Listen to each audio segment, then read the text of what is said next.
हरे हरे, हरे कृष्णा कृष्णा कृष्णा हरे हरे, हरे राम राम राम हरे हरे, हरे कृष्ण कृष्ण कृष्ण हरे हरे, हरे राम राम राम हरे हरे, हरे कृष्ण कृष्ण कृष्ण हरे हरे, हरे राम राम राम हरे हरे, हरे कृष्ण कृष्ण कृष्ण हरे हरे, हरे राम राम राम हरे हरे, हरे कृष्णा कृष्ण कृष्ण हरे हरे, हरे राम राम राम हरे हरे, हरे कृष्ण कृष्ण कृष्ण हरे हरे, हरे राम राम राम हरे हरे, जय जगन्नाथ जय बलदेवा जय सुभद्रा मैया जय हो सुदर्शना, जय गौरांगी बेंगलोरेश्वर जय गौरांगी बेंगलोरेश्वर जय गौरांगी बेंगलोरेश्वर जय गौरांगी, जय लक्ष्मी नरसिम्हा जय हो अनंत देव जय लक्ष्मी नरसिम्हा जय हो प्रहलाद महाराज, जय वामन देव जय वामन देव, वामन देव जय हो वामन देव, जय गिरि गोवर्धन जय गिरि गोवर्धन जय गिरि गोवर्धन जय गिरि गोवर्धन, जय शालिग्राम जय हो शालिग्राम, शालिग्राम जय हो शालिग्राम, जय निताई चैतन्य जय निताई चैतन्य जय निताई चैतन्य जय बोध हरि, जय जय प्रभुपाद प्रभुपाद प्रभुपाद जय जय प्रभुपाद, जय जय गुरुदेव गुरुदेव गुरुदेव जय जय गुरुदेव, निताई गौर हरि बोल हरि बोल हरि बोल, निताई गौर हरि बोल निताई गौर हरि बोल हरि बोल, हरि बोल निताई गौर हरि बोल निताई गौर हरि बोल हरि बोल, हरि बोल निताई गौर हरि बोल, नित्य लीला पुरुष जय ओम विष्णुपाद परमहंस परिव्राजकाचार्य स्तोत्र सत Shri Shrimad His Divine Grace अभय चरणारविंद भक्ति वेदांत स्वामी शील प्रभुपाद की जय, इस्कॉन विभूति संस्थापकाचार्य जगत गुरु शील प्रभुपाद की जय, समवेत गौर भक्त वृंद की जय, अनंत कोटि वैष्णव वृंद की जय, श्री श्री जगन्नाथ बलदेव सुभद्रा माई सुदर्शन महाराज की जय, श्री श्री गौरनिताय भगवान की जय, श्रील प्रभुपाद की जय, श्रील गुरुदेव की जय, समवेत गौर भक्त वृंद की जय, निताई गौर सितनाथ प्रेमानंदे हरि हरि बोल। ओम नमो भगवते वासुदेवाय, ओम नमो भगवते वासुदेवाय, ओम नमो भगवते वासुदेवाय, नारायणं नमस्कृत्यं नरं चैव नरोत्तमं देवीं सरस्वतीं व्यासं ततो जयमुदीरयेत् नष्टप्रायेषु अभद्रेषु नित्यं भागवत सेवया भगवतेरुत्तमा श्लोके भक्तिर्भवति नैष्ठिकी कृष्णाय वासुदेवाय देवकीनन्दनाय च नन्दगोपकुमाराय गोविन्दाय नमो नमः जय श्री कृष्ण चैतन्य प्रभु नित्यानंद श्री अद्वैत गदाधर शिवासादि श्री गौर भक्त वृंद हरे Krishna Krishna Krishna Hare Hare Hare Ram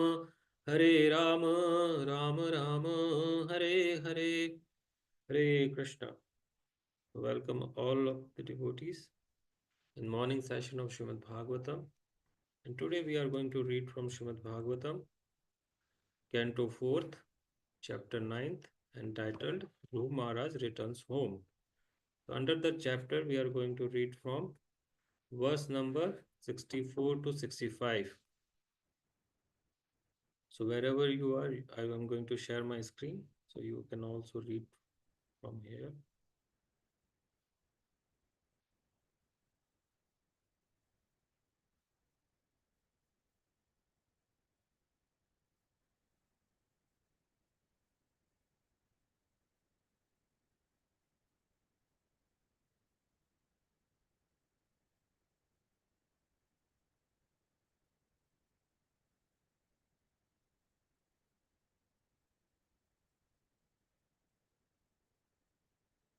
If all of you can see it now. So you can recite it from wherever you are.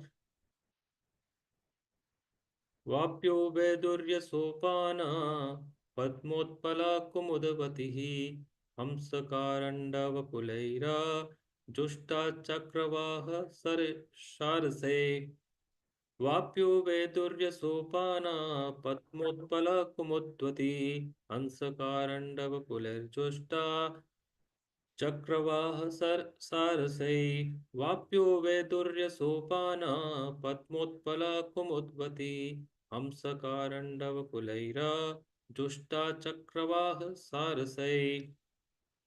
So synonyms and translation and the purport by His Divine Grace Abhay Charana Arvinda Bhakti Vedanta Swami Srila Prabhupada ki jai.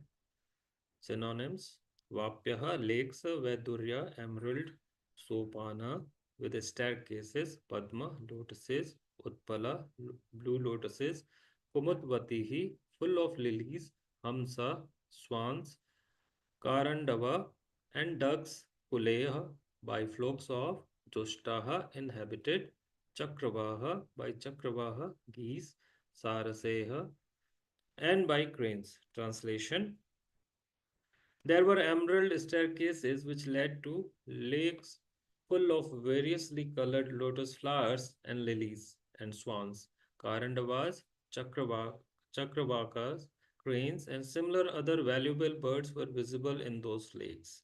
But it appears that not only was the place surrounded by compounds and gardens with varieties of trees, but there were small man-made lakes also where the water was full of many colored lotus flowers and lilies. And to get down to the lakes, there were staircases made of valuable jewels such as emeralds. By the beautifully positioned garden houses, there were many luxuriant birds such as swans, chakravakas, karandavas, and cranes.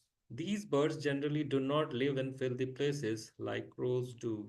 The atmosphere of the city was very healthy and beautiful. It can simply be imagined from its description. So we'll continue with the Shlok 65 as well.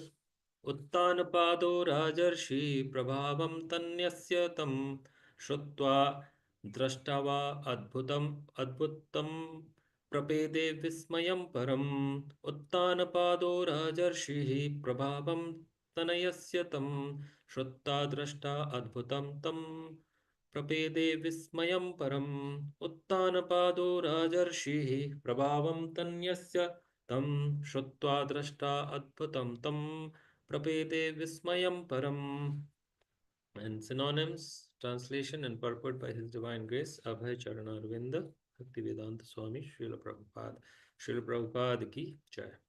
Uttanapadaha, King Uttanapad, Rajarshihi, the great saintly king, Prabhavam, influence, Tanyasya, of his son, Tam, that, Shrutva, hearing, Drashtva, seeing, Adbhuta, wonderful, Tamam, in the superlative degree, Prapade, happily felt, Vismayam, wonder, Param, supreme. Translation: the saintly king Uttanpada, hearing of the glorious deeds of Dhruv Maharaj and personally seeing also how influential and great he was, he felt very satisfied.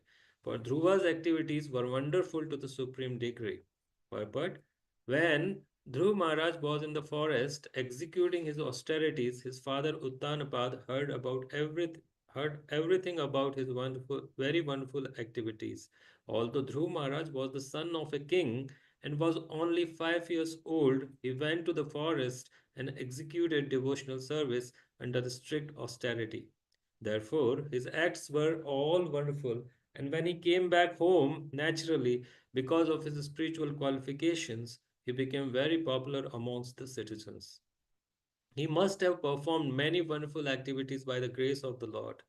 No one is more satisfied than the father of a person who is credited with glorious activities. Maharaj Uttanapad was not an ordinary king. He was a Rajrishi, a saintly king. Formerly, this earth was ruled by one saintly, one saintly king only. Kings were trained to become saintly. Therefore, they had no other concern than the welfare of the citizens. These saintly kings were properly trained, and as mentioned in Bhagavad Gita also, the science of God or the yoga system of devotional service known as Bhagavad Gita was spoken to the saintly king of the sun planet, and gradually it descended through the Kshatriya kings who were generated from the sun and the moon. If the head of the government is saintly, certainly the citizens become saintly, and they are very happy because both of their spiritual and physical needs and hankerings are satisfied. ॐ अज्ञानतिमिरान्धस्य ज्ञानाञ्जनशलाखया चक्षुरुन्मिलितं येन तस्मै श्रीगुरुवे नमः श्रीचैतन्यमनोभीष्टं स्थापितं येन भूतले स्वयं रूप कदा मह्यं ददाति स्वपदान्तिकं वन्देऽहं श्रीगुरुश्रीयुतापदकमलं श्रीगुरून् वैष्णवांश्च श्रीरूपं साग्रजातां सहगणा रघुनाथान्वितं तं सजीवं साद्वैतं सावधूतं परिजनासहितं कृष्णचैतन्यदेवं श्रीराधाकृष्णपादान् सहगणा ललिता श्रीविशाखान्वितांश्च नमः ॐ विष्णुपादाय कृष्णप्रेष्ठाय भूतले श्रीमते भक्तिवेदान्तस्वामिनिति नामिने नमस्ते सारस्वते देवे गौरवाणी प्रचारिणे निर्विशेष शून्यवादी पाश्चात्यदेशतारिणे जय श्री कृष्ण चैतन्य प्रभु नित्यानंद श्री अद्वैत गदाधर शिवासादि गौर भक्त वृंद वाञ्छाकल्पतरुभ्यश्च च कृपा सिन्धुभ्य एव च पतितानां पावनेभ्यो वैष्णवेभ्यो नमो नमः नमो महावदन्याय कृष्ण प्रेम प्रदायते कृष्णाय कृष्ण चैतन्य नामिने गौरतुसे नमः पञ्चतत्त्वात्मकं कृष्णं भक्तरूपस्वरूपकं भक्तावतारं भक्ताख्यं नमामि भक्तशक्तिकं हे कृष्ण करुणा सिन्धु दीनबन्धु जगत्पते गोपेश गोपिका कान्त राधा कान्त नमोऽस्तुते तप्त काञ्चना गौराङ्गी राधे वृन्दावनेश्वरी वृषभानुसुते देवी प्रणमामि हरिप्रिये जय श्री कृष्ण चैतन्य प्रभु नित्यानंद श्री अद्वैत गदाधर श्रीवासादि गौर भक्त वृंद Hare Krishna, Krishna Krishna, Hare Hare, Hare Rama, Hare Rama, Rama Rama, Hare Hare, Hare Krishna. So once again, welcome all the devotees in this morning session of Srimad Bhagavatam. And as we spoke, that today we are going to read from Srimad Bhagavatam, fourth canto, entitled Creation of the Fourth Order. Chapter 9th is entitled as Dhruv Maharaj Returns Home. So under that chapter, we are going to discuss from verse number 64 and 65. So I hope that you are all attending these sessions regularly. So I'm not going to give much background of this, but yes, just to understand the subject matter, we are going to discuss some of the facts that were discussed in the earlier verses. Okay. So this whole story is centered around Dhruv Maharaj pastime, where how Dhruv Maharaj was insulted by his mother and how actually he went to the forest and performed austerities and had darshan of Lord, and then Lord actually granted him with Dhruva Loka, and how Dhruv Maharaj actually went with the aspiration of getting more from Lord in terms of the kingdom bigger than his father, right? And how Lord actually granted him not only Dhruvaloka, but he also promised him that he is going to reign over 36,000 years after his father. So now, actually, after all these activities, Dhruv Maharaj is returning home, and this is how the description of the kingdom of Uttanapada is being explained here. That how it was so beautiful.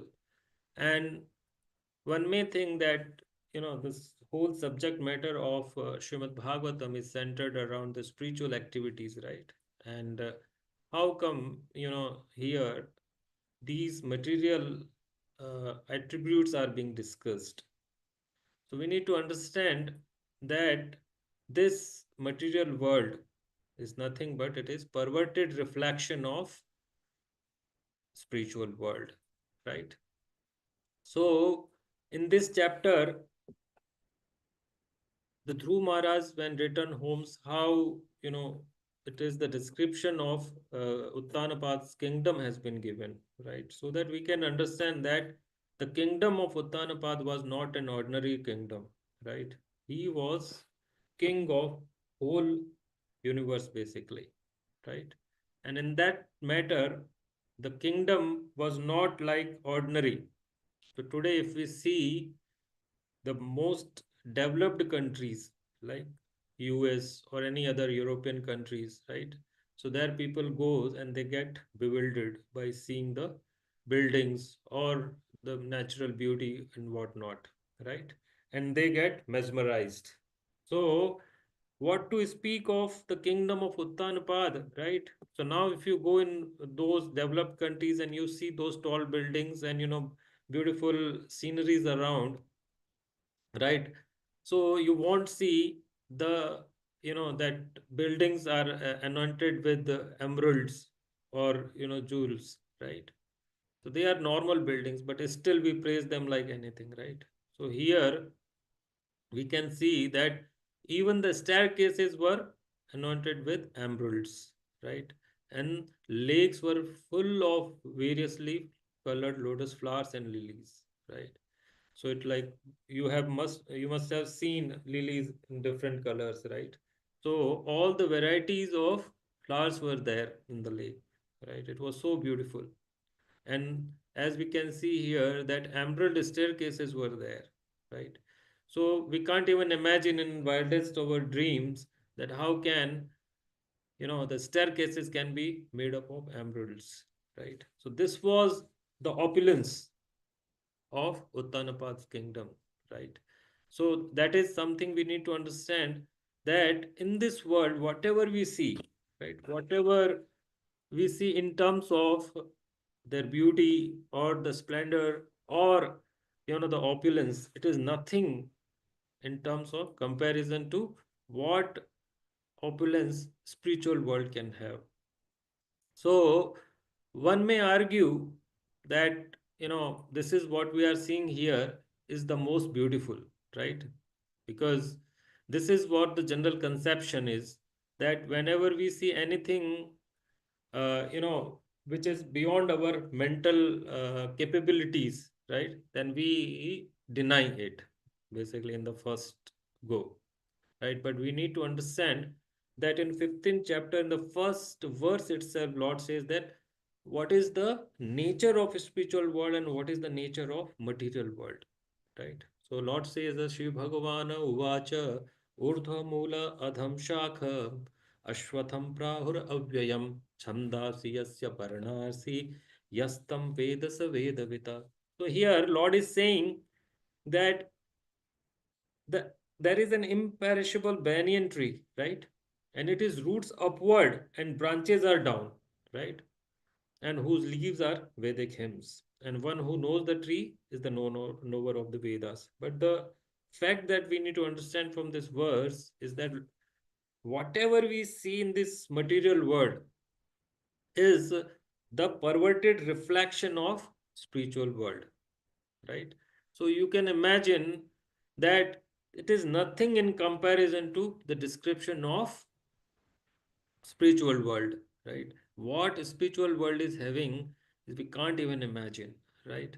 So whatever we are seeing is has emerald here, right? So here actually the all these things are material, right?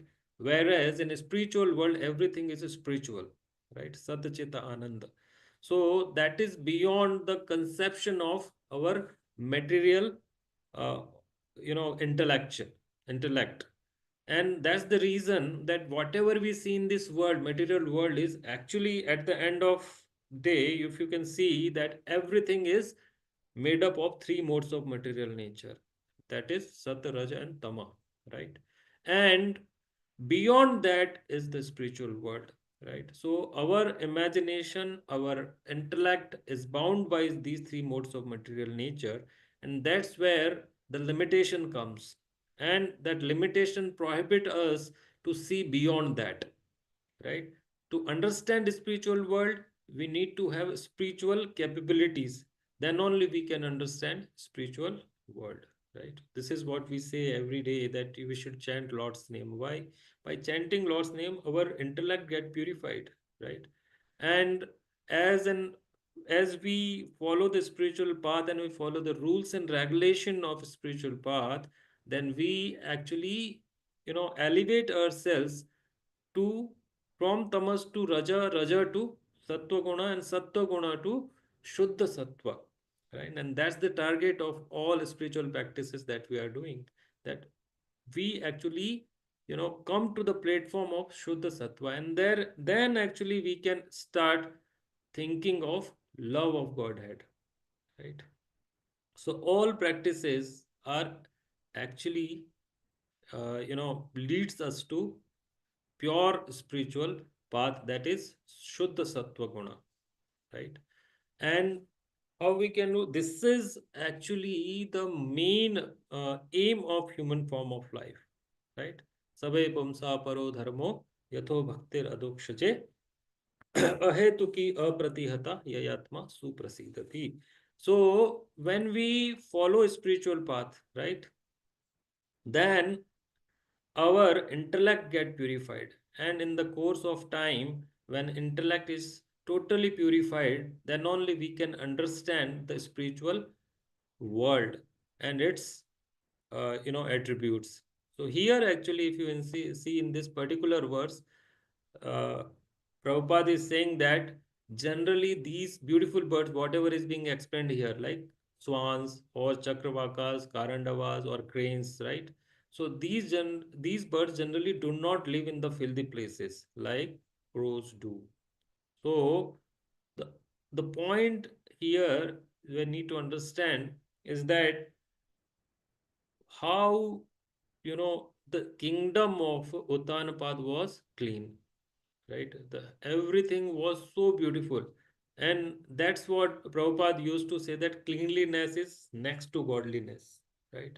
So until unless, the lakes are clean, these birds will not come, correct? These birds are Chakravakas, Karandavas, and Sarasas, right? The cranes, basically.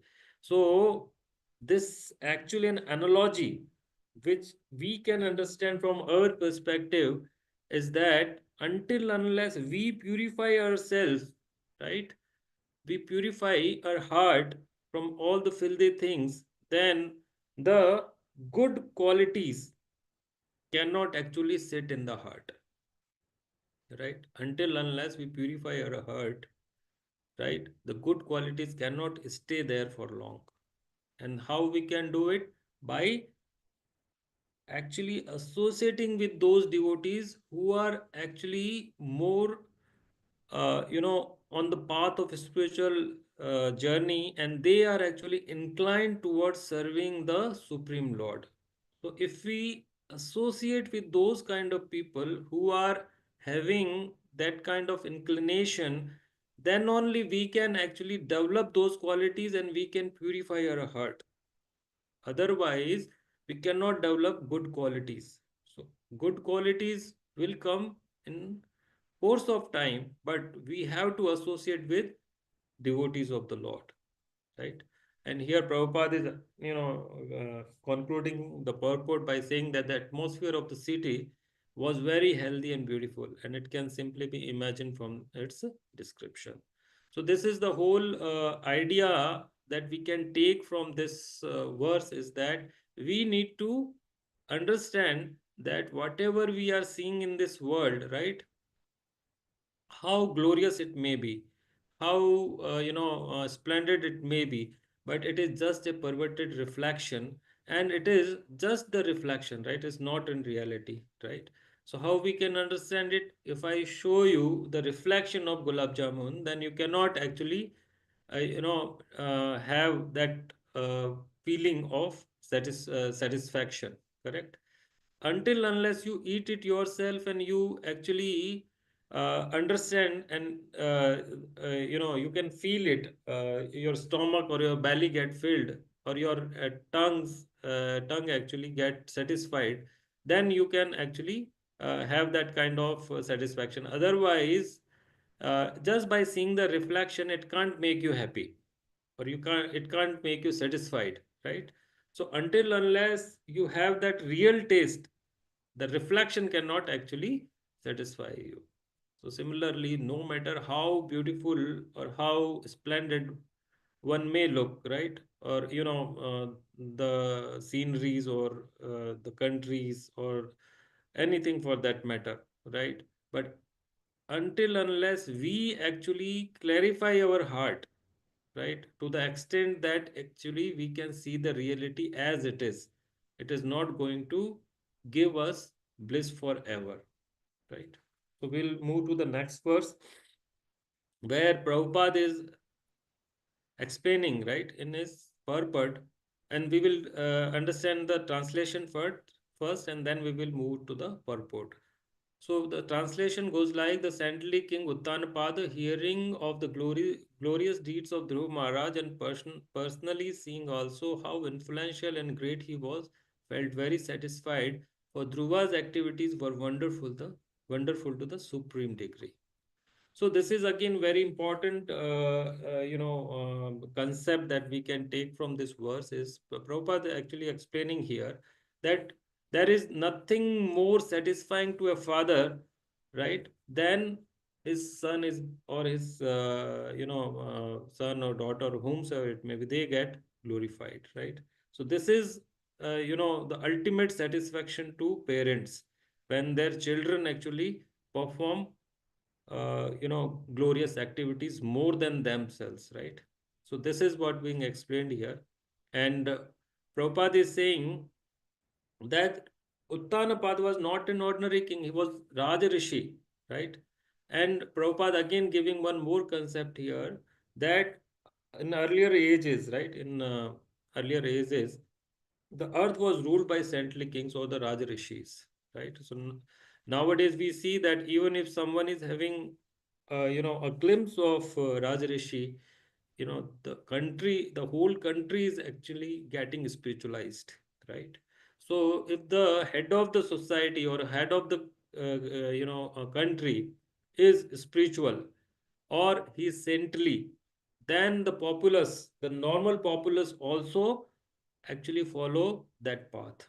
And then one, the populace actually follows the path of the king or the head of the country, then the whole country actually progress on the spiritual path.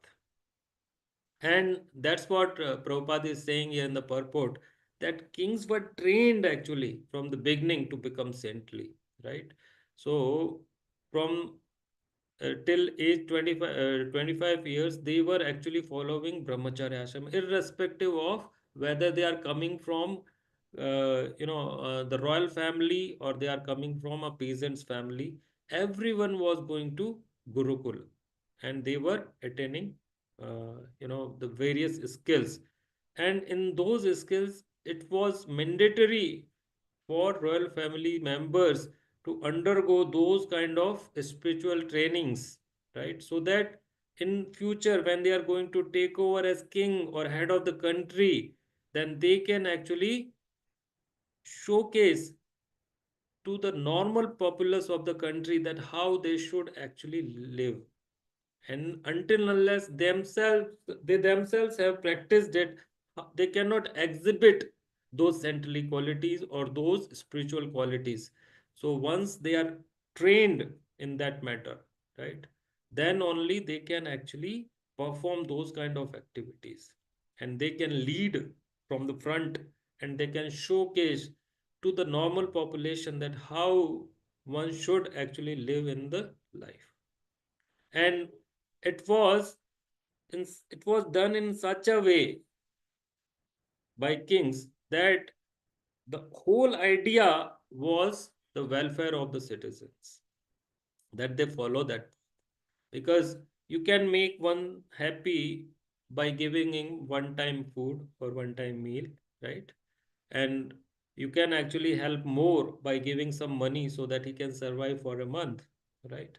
Or maybe you can give employment so that actually his many years he can take care of his family, right? But if you give him the ultimate reason, right, that why we are here in this material world, and if you can actually help him get out of this vicious circle of birth and death, then there is no more greater service than that, right? And that's the reason that kings were not only having the valor, but at the same time they were actually showcasing the saintly qualities as well, right? So the population can understand that this is the ultimate aim of the life. And it is said that Mahajana Yena Gata Supanta, how the topmost people in the society behaves or act, the normal people actually follows that, right? So kings were trained to become saintly. And here again, in Prabhupada is mentioning here that in Bhagavad Gita it is mentioned that yoga system of devotional service known as Bhagavad Gita is spoken to saintly king of the sun planet. Yeah, we know that Ikshvaku, right? He was actually the king of sun planet to whom Lord spoken the Bhagavad Gita for the very first time, right? And it is said that Prabhupada is explaining here that gradually it descended through the Kshatriya kings who were generated from the sun and moon. We know that there are two types of dynasties, right? Sun dynasty and the moon dynasty, right? And those kings, right, they were actually getting this knowledge because first this was spoken to Ikshvaku, who was the king of sun planet, and then it actually gradually descended from him to other dynasties of sun and moon to different kings, right?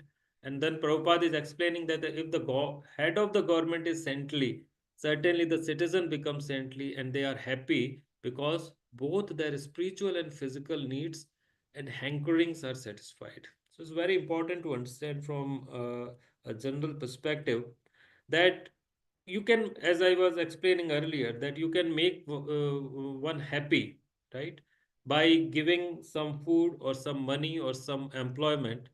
But at the same time one's spiritual needs also need to be taken care of, right? And this is what the kings in earlier ages were doing. They were not only taking care of the physical needs of the population, but at the same time they were taking care of the spiritual needs as well. Because you can satisfy body by taking care of the body, right? But how you are going to satisfy the soul?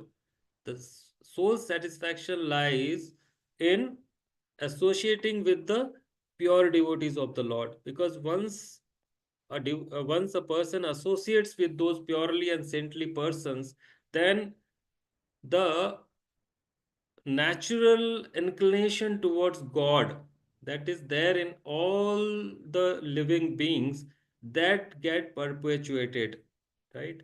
And that's the reason that kings in earlier ages were exhibiting those spiritual qualities, and they were allowing people to go in discourses, and they were actually motivating them to do that, right? So there are several ways by which you can motivate one person, right? You can motivate by giving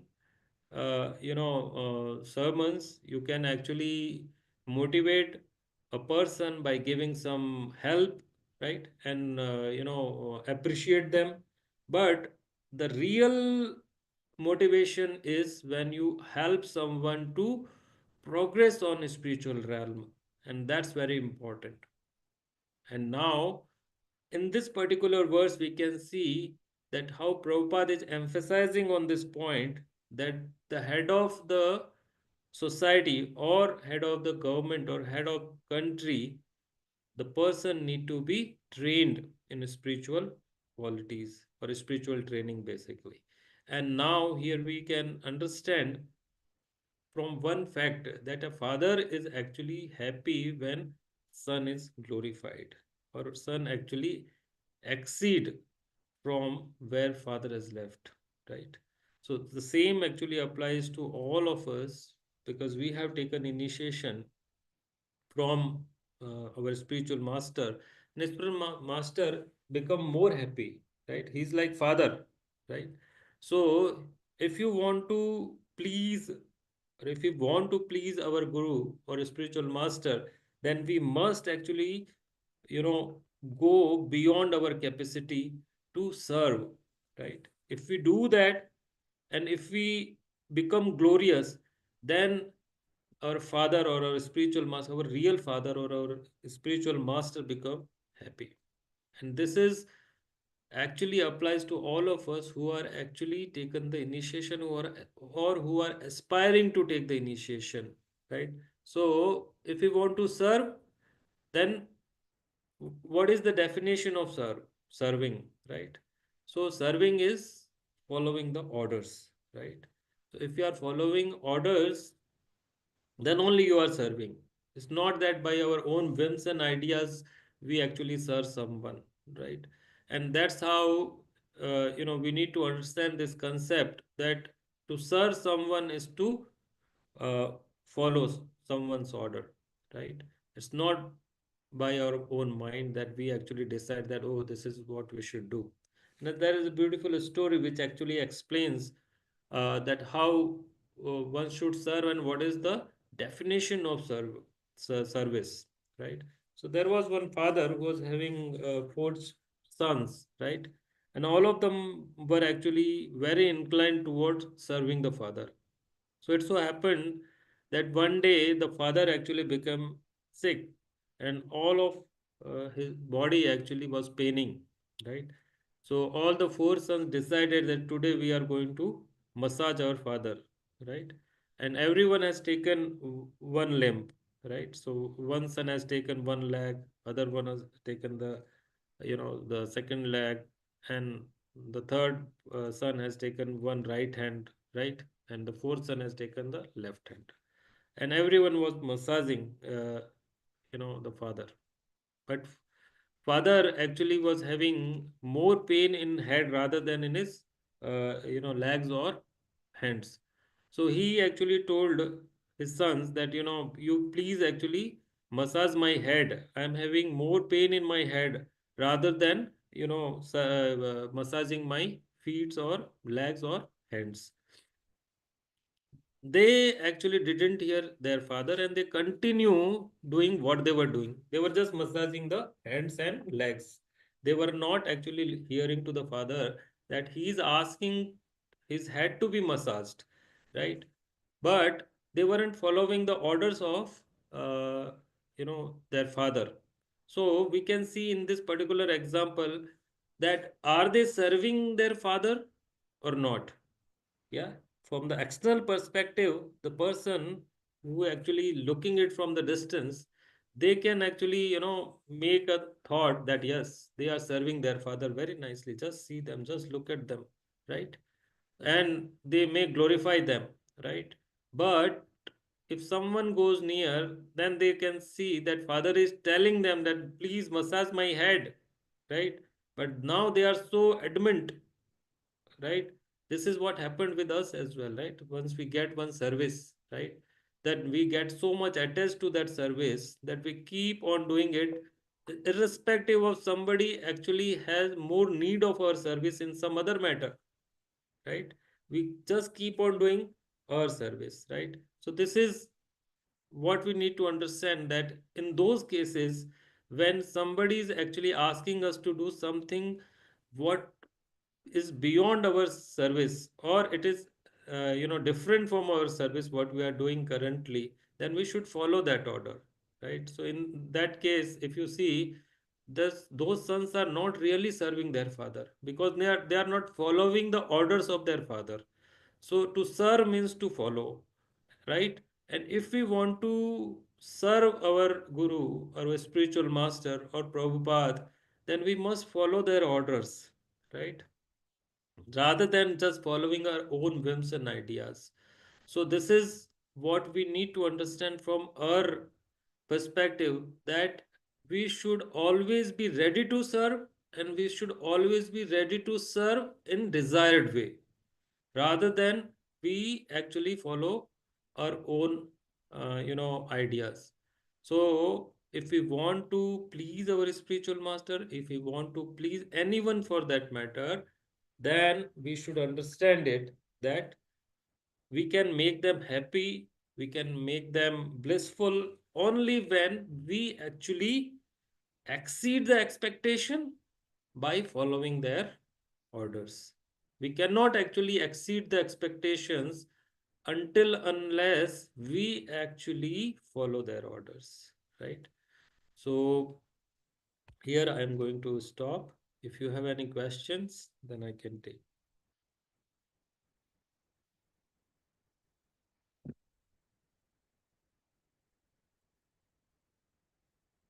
Anyone has any question?